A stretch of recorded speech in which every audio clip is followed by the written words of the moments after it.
3 साल का छोटा बच्चा था, उसको ऑफ एंड ऑन फीवर रहता था, नॉर्मल करके रिपोर्ट जा रही थी, तो वहाँ पे लिम्फोसाइट्स उसको ज़्यादा रिपोर्ट होते थे, एंटीबायोटिक्स पे चल रहा था। जैसे ही हमने वो स्लाइड देखी, slide was full of blast. वो child was suffering from acute leukaemia, जो कि निग्लेक्ट होता गया काफ़ी महीनों से, और हमारे डायग्नोसिस के बाद उसका टाइमली ट्रीटमेंट स्टार्ट हुआ। I am happy to share that child is now completely fine. Tampering को बचाने के लिए जो बहुत इंपॉर्टेंट है दैट इज बार कोडिंग। आपने स्मार्ट लैब्स का कॉन्सेप्ट सुना होगा। सैंपल्स हैं वो ऑटोमेटिकली रोबोटिक प्रोसेस से डिटेक्ट कर लेते हैं नेक्स्ट टेस्ट उसमें कौन सा होना है। पेशेंट का सैंपल लिया जाता है, उसी टाइम हम बार कोडिंग कर देते हैं। तो जहाँ पे भी स्कैनिंग हो रही है, जो भी हमारे इक्विपमेंट्स हैं, all have the bar code scanner. So कोई भी टेस्टिंग टैम्परिंग नहीं हो सकती है।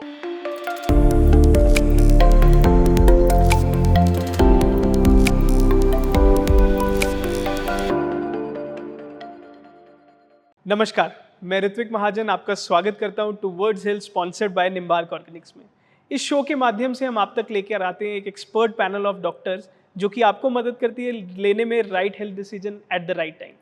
इसी मुहिम में आज हमारे साथ जुड़ने जा रहे हैं associate professor doctor Poonam Sharma ji, जो कि ऑफिसर इंचार्ज है डिपार्टमेंट ऑफ पैथोलॉजी जम्मू से। डॉक्टर पूनम, आपका बहुत बहुत स्वागत है हमारे शो में। डॉक्टर पूनम, सबसे पहले मैं अपने दर्शकों को बताना चाहूँगा कि ये डिपार्टमेंट ऑफ पैथोलॉजी का काम क्या होता है और आपका ये जो सफ़र रहा है अभी तक का as officer in charge department of pathology, ये सफ़र के बारे में अगर हमें थोड़ा सा बताएं।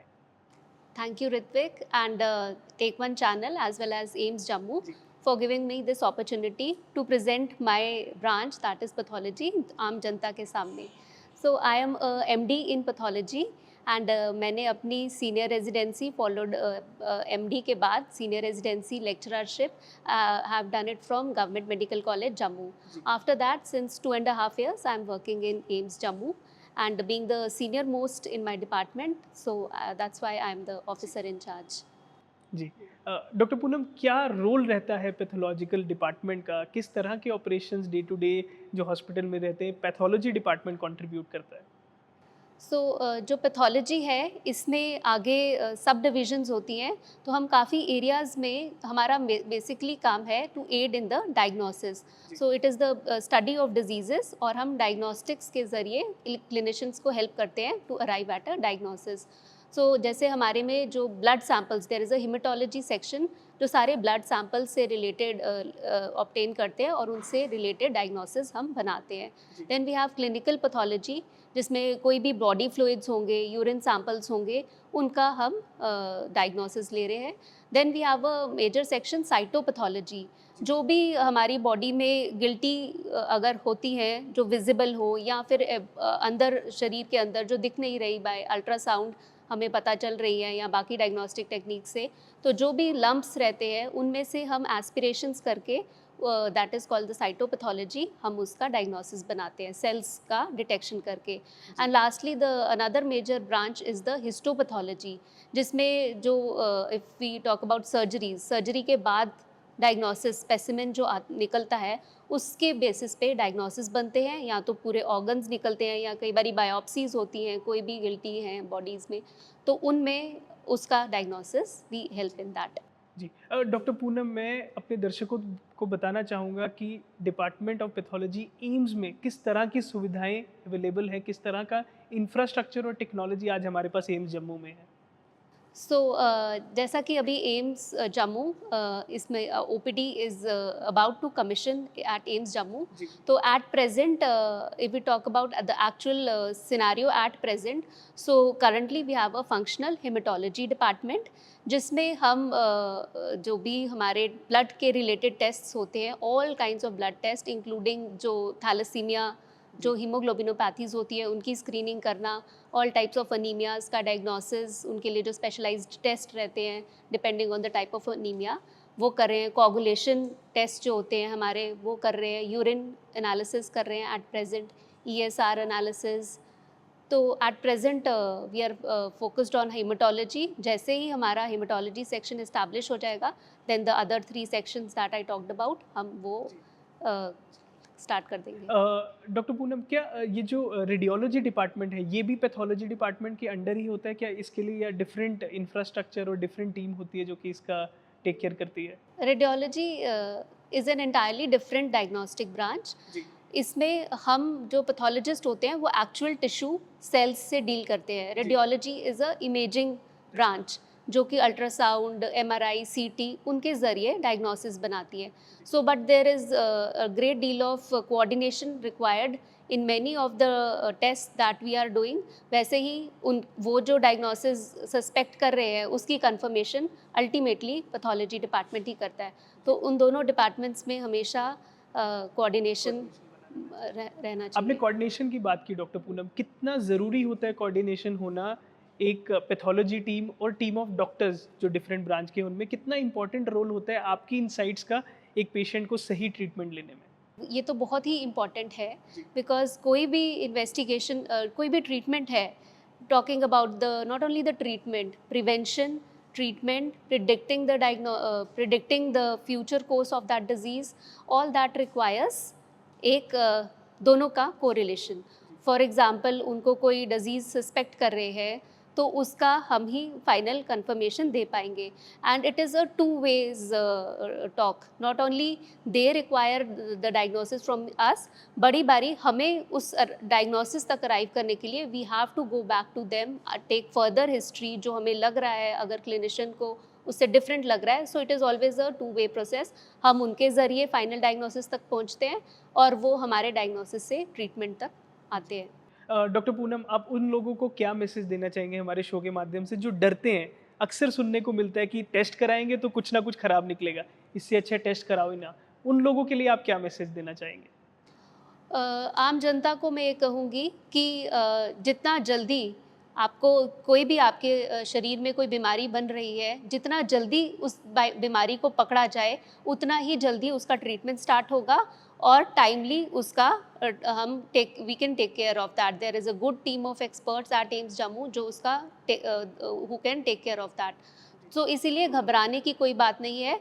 एक if we talk about cancers, ultimately उसको हम फाइनल स्टेज तक पहुंचा के लेके आएंगे तो उसका कोई फ़ायदा नहीं है। There are many preventive strategies to prevent cancers जो हम as pathologist we can help, और टाइमली डिजीज़ को डिटेक्ट करके छोटी सर्जरी से भी वो बचाया जा सकता है। उस छोटी सर्जरी को नहीं करवाने के डर से आप एक मतलब उसको आप मोर्टालिटी तक लेके जा सकते हैं जो कि एक सही तरीका नहीं है। जी, जी। डॉक्टर पूनम, आपने बात की कि टेस्ट कराना बहुत ज़रूरत है। क्या कुछ ऐसे जनरलाइज़्ड टेस्ट हैं जो आम जनता को आजकल के सेडेटरी लाइफ़स्टाइल के अकॉर्डिंग कराते रहना चाहिए? उसके बारे में अगर आप थोड़ा बताएँ? रूटीन मेडिकल चेकअप्स आपको एवरी 6 मंथली टू 1 ईयरली आजकल जिस तरह का लाइफस्टाइल है करवाते रहना चाहिए। सो दैट इंक्लूड्स आप अपना सीबीसी करवा सकते हैं, renal function test, liver function test and lipid profile. Mainly lipid profile है जो आजकल सेडेंट्री लाइफस्टाइल से ऑल्टर्ड रहता है जिसकी वजह से फैटी लिवर होता है, तो वो हमें उसके लिए routinely test. Then there are certain preventive test too for the cancer diagnosis जो कि specially we talk about females, तो सर्वाइकल कैंसर, ब्रेस्ट कैंसर, इन सब में अगर हम टाइमली उनके लिए जो मैमोग्राफी या एफएनएसी टेक्निक्स होती हैं जिनके ज़रिए हम उनका early diagnosis, similarly cervical cancer में अगर हम पैप स्मेयर जिसके बारे में आपने सुना होगा, सो पैप स्मेयर एक बहुत ही सिंपल ओपीडी प्रोसीजर है। उसके ज़रिए अगर हम सेल्स लें, कुछ भी छोटी सी भी एबनॉर्मेलिटी पता चलती है तो एक टाइमली ट्रीटमेंट लेके एक बहुत major disease like cervical cancer can be prevented और halted at a earlier stage. Doctor Poonam, मैं जानना चाहूँगा, आपने बात की कि कैंसर रिलेटेड टेस्ट महिलाओं में ख़ास तौर से हमारे एम्स जम्मू में किस तरह का इंफ्रास्ट्रक्चर है? क्या ऐसे टेस्ट किए जा रहे हैं और कैसे आम जनता ये सुविधा को प्राप्त कर सकती है?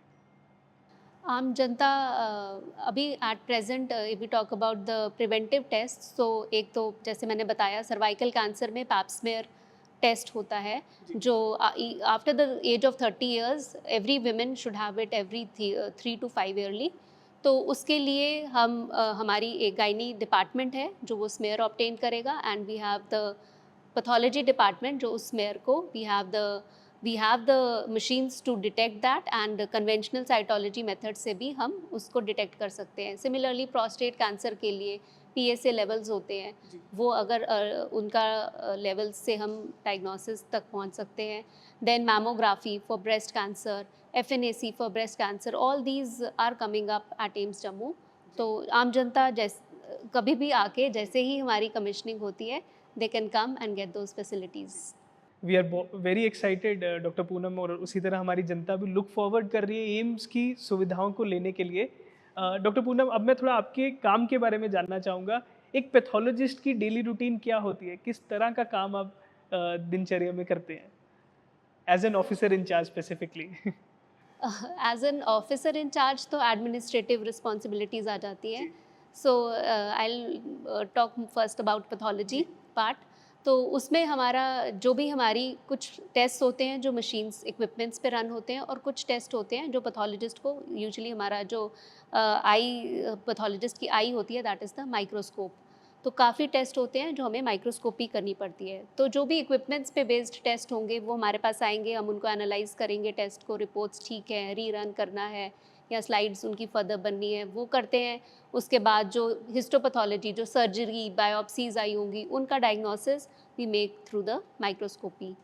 तो एडमिनिस्ट्रेटिव में तो वो जैसे हर इंस्टीट्यूट में या हर डिपार्टमेंट में आपको करना है, सबकी मैनेजमेंट, रिएजेंट्स आ रहे हैं कैसे, फ्लो, इक्विपमेंट्स का परचेज, वो पैरेलल तो रहेगा. जी डॉक्टर पूनम, कोई एक ऐसा इंस्टांस जो आप हमारे दर्शकों के साथ शेयर करना चाहें जहां पैथोलॉजी ने एक पेशेंट की जान बचाने में बहुत ही महत्वपूर्ण रोल प्ले किया, कि राइट डायग्नोसिस हो सका उस प्रॉब्लम का?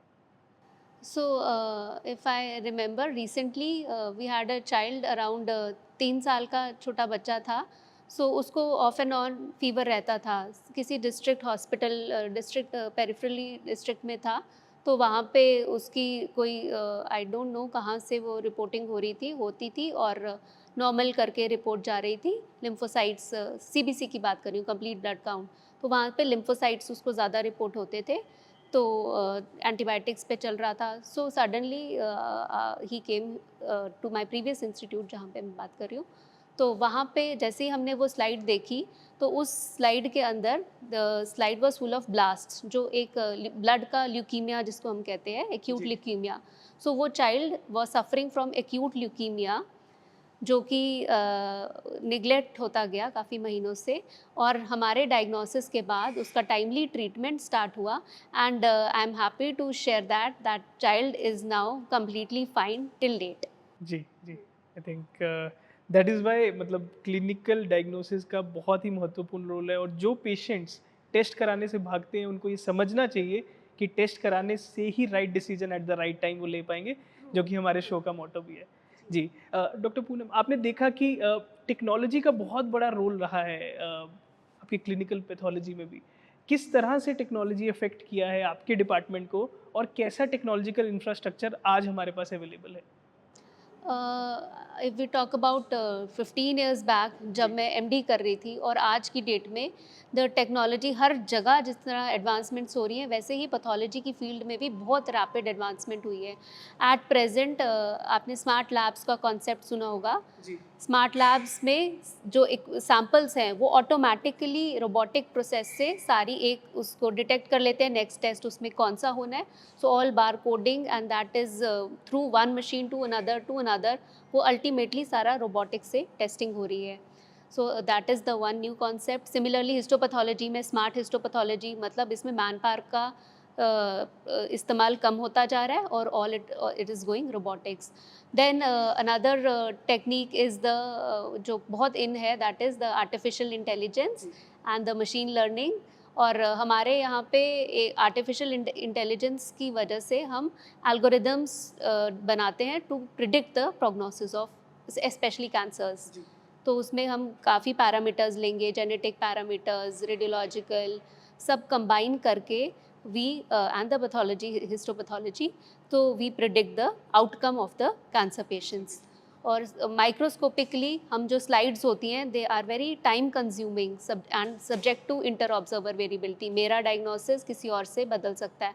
सो I am currently working lot on this artificial intelligence.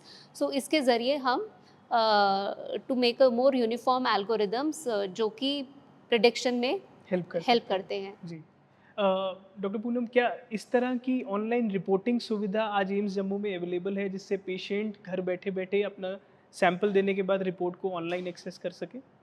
हाँ, राइट नाउ जो हमारा सिस्टम है सीडैक सिस्टम, जी। उसमें एचएमआई जो हॉस्पिटल मैनेजमेंट इंफॉर्मेशन सिस्टम होता है, that is integrated with the laboratory information system, और सीआर नंबर जनरेट होगा पेशेंट का। तो उसके बाद द रिपोर्ट्स विल ऑटोमेटिकली, वो अपने मोबाइल से जो नंबर सीआर नंबर के साथ लिंक्ड होगा, वो रिपोर्ट एक्सेस कर सकता है। जी। डॉक्टर पूनम, मैं कई बार सोचता हूँ कि एक डिपार्टमेंट को कितना मुश्किल होता होगा सारे सैंपल्स को एक्यूरेटली और सेफली रखना, ताकि जो रिपोर्ट है, जो उसका डायग्नोसिस है, वो बायस ना हो। किस तरह के मेजर्स लेते हैं आप अपने पैथोलॉजी डिपार्टमेंट में सैंपल की सिक्योरिटी और कि वो सैंपल जो है वो टैंपर ना हो? टैम्परिंग को बचाने के लिए जो बहुत इम्पॉर्टेंट है, दैट इज़ बार कोडिंग। जी। So right from the point जहाँ पे पेशेंट का सैंपल लिया जाता है, उसी टाइम हम बार कोडिंग कर देते हैं। सो जहाँ पे भी स्कैनिंग हो रही है, सो ऑल दीज जो भी हमारे इक्विपमेंट्स हैं, they all have the bar code scanners. So कोई भी टेस्टिंग टैम्परिंग नहीं हो सकती है। सो वो that is a major to prevent, to जी। गिव एक्यूरेट रिजल्ट्स, और मतलब डायग्नोसिस एक पेशेंट का दूसरे को नहीं चला जाए। जी। एंड क्वालिटी एश्योरेंस के लिए आप किस तरह के स्टैंडर्ड्स फॉलो करते हैं? राइट नाउ द ISO 15189 2022 के स्टैंडर्ड्स हैं, जी। जो हमने स्टार्ट करे हैं फॉलो करना। So we have prepared the quality manual, और उसके लिए बहुत ज़्यादा डॉक्यूमेंटेशन चाहिए होती है। So initially, as I told you, अभी हम हेमेटोलॉजी कर रहे हैं। So for that we have started the documentation. There is a huge list. हमें क्वालिटी कंट्रोल डेली रन करना होता है, जी। कि वो कंट्रोल है जो जिसका सैंपल का वैल्यू पता है, तो वो मशीन में रन करके हम पहले कंफर्मेशन लेते हैं कि हमारी मशीन सही रिजल्ट दे रही है। ओनली आफ्टर दैट हम टेस्टिंग स्टार्ट करते हैं। So this is one control measure. बहुत होते हैं, जैसे टेम्परेचर, डेली टेम्परेचर नोट करना, कि कभी भी उसका जो रेफ्रिजरेटर है उसका टेम्परेचर एक्सीड तो नहीं किया, रिएजेंट्स ख़राब तो नहीं हो गए जो हम यूज़ कर रहे हैं। So around there are 150 to 200 जो चेकलिस्ट बनती है, जिसके बेसिस पे हम क्वालिटी अश्योर करते हैं लैब में। डॉक्टर पूनम, मैं जानना चाहूँगा, एक पैथोलॉजिस्ट का पेशेंट काउंसलिंग में कितना बड़ा रोल होता है? मैं अपना एक बचपन का इंसिडेंस आपसे शेयर करना चाहूँगा। मैं जब भी लेबोरेटरी में ब्लड टेस्ट कराने जाता था, तो मैं सुई देख के बहुत ज़्यादा पैनिक कर जाता था। एंड आई एम श्योर आप भी ऐसे कहीं ना कहीं पेशेंट्स डेली बेसिस पे एनकाउंटर करते होंगे, जो सुई देखते या तो फेंट हो जाते होंगे या बहुत ही ज़्यादा एजिटेट हो जाते होंगे। तो पेशेंट काउंसलिंग का कितना बड़ा रोल रहता है एक पैथोलॉजिस्ट के लिए, और कैसे इंश्योर करते हैं आप राइट काउंसलिंग को? इसके लिए हमारे हॉस्पिटल में, under the vision of director sir doctor Shakti Kumar Gupta sir, so we have the patient care managers, जी। जो कि अगर इस तरह से एप्रीहेंसिव कोई पेशेंट हो, उसको वो काउंसलिंग करते हैं। And because of them we are able to pacify those patients. तो थोड़ा सा सुई की जान से डरते हैं। और बाकी हमारे सारे स्टाफ की कॉन्टिन्यूस ट्रेनिंग होती है कि पेशेंट से किस तरह से डील किया जाता है, स्पेशली वाइल फ्लेबोटमी जो हम सैंपल ले रहे हैं, उस तरह उनकी ट्रेनिंग होती है रेगुलर, कि किस तरह से पेशेंट का सैंपल लेना है, किस पोजीशन में लेना है कि वो कंफर्टेबल रहे, किस तरह से बात करनी है कि वो कूल रहे और सैंपल देने में हमारी मदद करे। डॉक्टर पूनम, मैं बात करना चाहूँगा मिसकंसेप्शंस की। बहुत अंधविश्वासों में लोग फंस जाते हैं, और स्पेशली एक पैथोलॉजिस्ट के पास आते हैं जब लोग, तो किस तरह की मिसकंसेप्शंस आपको देखने को मिलती है पेशेंट में, और कैसे आप उनसे डील करते हैं? पैथोलॉजी में when we are dealing with lot of cancer patients, तो हमने देखा है कि पेशेंट्स बहुत बड़ी ग्रोथ्स लेके पहुंचते हैं, एडवांस्ड स्टेज में ट्यूमर की पहुंचते हैं। एंड वो कोई अल्टरनेटिव मेडिसिनल ट्रीटमेंट ले रहे होते हैं, रोड साइड हैक्स के पास ट्रीटमेंट ले रहे होते हैं। सो जिस वजह से एंड दे हैव वो क्लियर डॉक्टर एलोपैथी से कुछ उनको नहीं विश्वास रहता, तो वो काफ़ी लेट तक वहाँ नहीं आते हमारे पास, और एंड में फिर हमें मतलब जो उस ट्रीटमेंट को हम जो अच्छे से कर सकते थे एट एन अर्लियर स्टेज, वो हम नहीं कर पाते।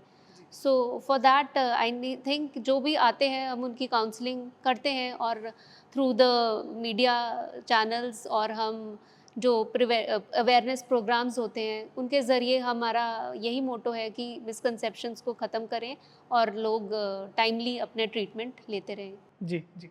डॉक्टर पूनम, आपके पास भी बहुत सारी ऑप्शंस रही होंगी करियर के लिए। Why pathology? आपने ये ही ब्रांच क्यों चुनी?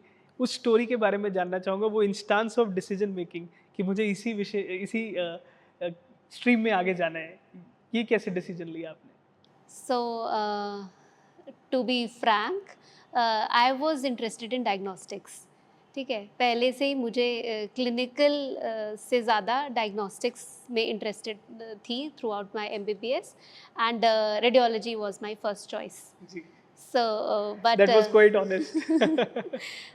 but my husband, he's a radiologist. So फिर हमने सोचा दोनों एक ही ब्रांच डायग्नोस्टिक की लेंगे.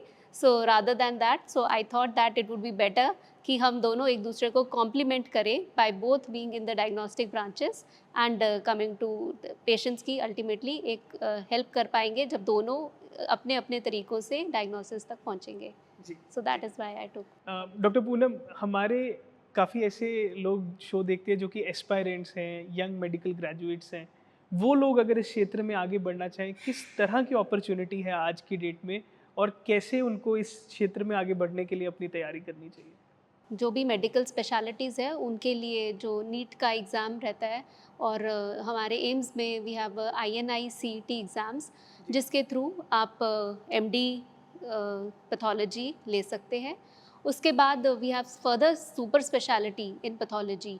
अगर आपको ब्लड ही इंटरेस्ट आ गया, मैंने बताया हमारे में बहुत मॉलिक्यूलर पैथोलॉजी, ऑन्कोपैथोलॉजी, जिस ब्रांच में आपको उस over the period of 3 years आपका इंटरेस्ट आया, so there are many institutes which are offering super speciality. तो उसके बाद आप DM कर लेते हैं हिमाटोपैथोलॉजी में, सर्जिकल ऑन्कोपैथोलॉजी. सो उस तरह से there are many institutes which are offering the further studies. मैं जानना चाहूँगा, आप खुद को अपडेट रखने के लिए इस टेक्नोलॉजिकल एरा में जहाँ पर चीज़ें इतने फास्ट इनोवेशन से गुजर रही हैं, आप खुद को अपडेट रखने के लिए किस तरह के रिसोर्सेज को यूज़ करते हैं और कैसे अपडेट रहते हैं? सो ये तो हमारी फील्ड में है कि हमें कॉन्टिन्यूसली अपने आप को अपडेट रखना है. अदरवाइज़ वो जो प्रिमिटिव टेस्ट्स होते जाते हैं उनके बेसिस पे हम आजकल के डायग्नोसिस नहीं बता सकते. आजकल प्रिसिशन मेडिसिन बहुत कॉमन एक टर्म यूज़ की जाती है, जिसमें टारगेटेड थेरेपी यूज़ की जाती है. जेनेटिक्स के बेसिस पे we do the sequencing, and जो भी उस ड्रग उस पे एक्ट कर सकता है नहीं, उसी तरह से हम ट्रीटमेंट डालते हैं. So in pathology we have been actively participating in conferences. So around 5 to 6 conferences a year, we make sure that we attend so that to get an update about the knowledge. और जो भी हमारे field के the great हमारे जो pathologist रहे हैं उनके वहाँ का स्टडीज़, वहाँ का रिसर्च पता करके. सो that is a way. Secondly आजकल बहुत कोर्सेज़ होते हैं जो शॉर्ट जो हम एज वर्किंग अगर हम नई टाइम निकाल सकते हैं, सो 1 week 2 week कोर्सेज़ होते हैं. Though I've also attended those. Then there are workshops which are organized by many institutes. तो इन 3 बेसिक तरीक़ों से हम अपडेटेड रहते हैं. जी, जी. What is the most rewarding thing you find in your job? The most rewarding thing would be a patient who gets treated by the diagnosis that a pathologist has made. So that will always be very satisfying to us. जी, जी. और ये तो आपको आम तौर पे देखने को मिलता होगा कि राइट डायग्नोसिस लेके पेशेंट यूजुअली डॉक्टर को तो थैंक्स कहते हैं, बट जिसने राइट डायग्नोसिस किया उसको शायद थैंक्स कहना भूल जाते हैं. तो एक बहुत ही साइलेंट डिपार्टमेंट है पैथोलॉजी का, We are the जिनका unsung बहुत heroes. यस अनसंग हीरोज, जिनका बहुत बड़ा रोल रहता है पेशेंट डायग्नोसिस में ताकि वो राइट ट्रीटमेंट ले सके. जी. डॉक्टर पूनम, एक लास्ट क्वेश्चन ये है मेरा कि जनरल मैसेज हमारी आम जनता को आप क्या देना चाहेंगे? आम जनता को मैं यही कहूँगी कि एम्स जम्मू में सभी प्रकार के आधुनिक मशीन्स इक्विपमेंट्स लगाए जा रहे हैं डिपार्टमेंट ऑफ पैथोलॉजी में. सो आप सभी जनता से मेरा अनुरोध है, आप वहाँ पे आइए और टाइमली अपने टेस्ट करवाइए ताकि आप एक हेल्दी हैप्पी लाइफ जी सकें. तो ये था हमारा इस हफ्ते का हेल्थ सेगमेंट. मैं शुक्रिया अदा करना चाहूँगा डॉक्टर पूनम का हमारे साथ जुड़ने के लिए और इतने महत्वपूर्ण विषय पे अपनी जानकारी हमारे दर्शकों के साथ साझा करने के लिए. बहुत बहुत शुक्रिया डॉक्टर पूनम. Thank you. आपने देखा कि right health decision at the right time लेने में कितना बड़ा इंपॉर्टेंट रोल है डायग्नोसिस का. बहुत से लोग जो डायग्नोसिस इस डर से नहीं कराते कि कहीं कोई बीमारी का पता ना चल जाए, उनको ये मैं मैसेज देना चाहूँगा कि आप जा कर के जो टेस्ट आपके डॉक्टर्स आपको रेगुलर बेसिस पे सजेस्ट करते हैं कराइए। और अगले हफ्ते फिर मिलेंगे एक और नई हेल्थ अपडेट के साथ। तब तक जुड़े रहिए और देखते रहिए टुवर्ड्स हेल्थ।